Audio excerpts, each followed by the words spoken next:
En medio dunha frondosa carballeira, érguese a igrexa de Santo Alberte, en Guitiriz, capela gótica de finais do século XIII, encravada no camiño norte na parroquia de San Breixo.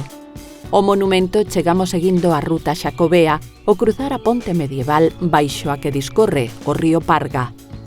O envexable estado no que se conserva permite admirar a súa peculiar construción, sustentada por 8 contrafortes cun bocadeirado de granito e canzorros no aleiro. Na parte posterior, na ábsida, unha ventá de arco oxival coa estrela de David, símbolo que vincula o mecenado do templo á casa dos Andrade. No interior destaca a bóveda sespartita con engadido de 2 nervos na capela maior.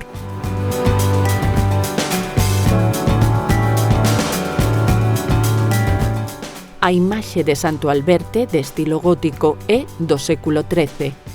Canda ela repousan outras tallas do século XVIII.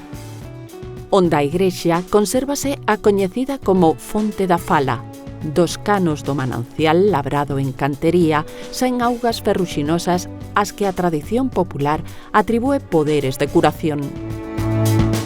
Un cruceiro con 2 figuras esculpidas, unha virxe con coroa e cunha cunca de peregrino por unha cara e un Cristo crucificado pola outra, completa o conxunto patrimonial no que converxen arte e paisaxe.